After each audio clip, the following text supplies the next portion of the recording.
Bonjour à tous, ravi de vous retrouver pour un nouveau JT d'Auto Plus, sommaire sportif en ce lundi avec les 70 ans d'Abarth, un nouveau défi à relever pour la Volkswagen ID.R en Chine et l'ouverture des inscriptions pour les Renault Air Race Days. On parle aussi F1 à Bahreïn et championnat du monde des rallyes en Corse.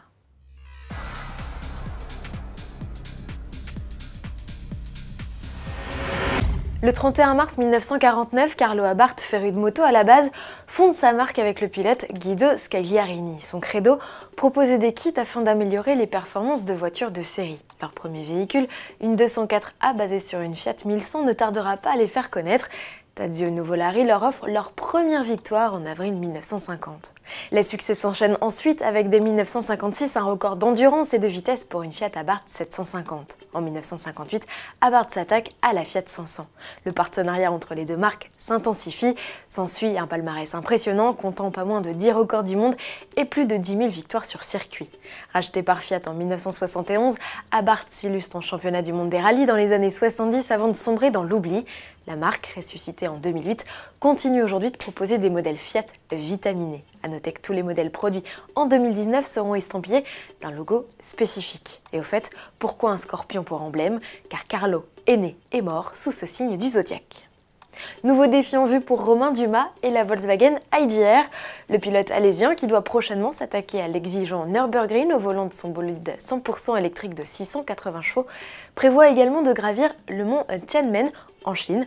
Comme il n'existe pas encore de record sur cette route de 11 km forte de 99 virages, le constructeur va organiser une compétition virtuelle.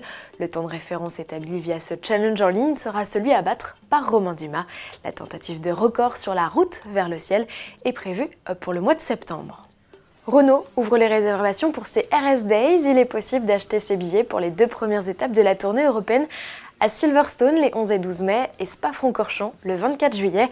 Lors de ces meetings, vous assisterez à des courses, visiterez les paddocks, profiterez de parades et défilés et aurez même la possibilité, en Belgique, de rouler sur ce tracé mythique au volant de votre sportive aux losanges. Comptez 35 € la journée en Angleterre, 50 € avec des accompagnants et à partir de 250 € pour une journée inoubliable à Spa. Renault, qui a joué de malchance lors du Grand Prix de Formule 1 de Bahreïn, ses 2 monoplaces sont abandonnées simultanément à 4 tours de l'arrivée, victimes d'un problème technique. Mécanique qui a également fait défaut au talentueux Charles Leclerc et le prive de sa première victoire en F1. Le jeune monégasque, auteur de la pole et solide leader de la course, termine 3e d'une course folle. Mercedes profite des déboires des Ferrari et du tête-à-queue de Sebastian Vettel pour signer son 2e doublé de la saison. Malgré sa première place, Lewis Hamilton reste 2e au classement pilote derrière son coéquipier Valtteri Bottas qui compte 1 point d'avance. Rendez-vous le 14 avril en Chine pour suivre la 1000e course du championnat du monde. En Corse, Thierry Neuville s'impose sur sa Hyundai i20 WRC. Le pilote belge a profité de la crevaison Delphine Evans dans la dernière spéciale pour prendre la tête de la course. Le gallois de l'écurie Ford M Sport monte sur la 3e marche du podium derrière Sébastien Ogier. Belle opération pour Thierry Neuville qui quitte l'île de Beauté en leader du championnat avec 2 points d'avance sur Ogier et 5 sur Tanak, leader avant cette 4e épreuve. Prochaine course en Argentine à la fin du mois d'avril. À demain.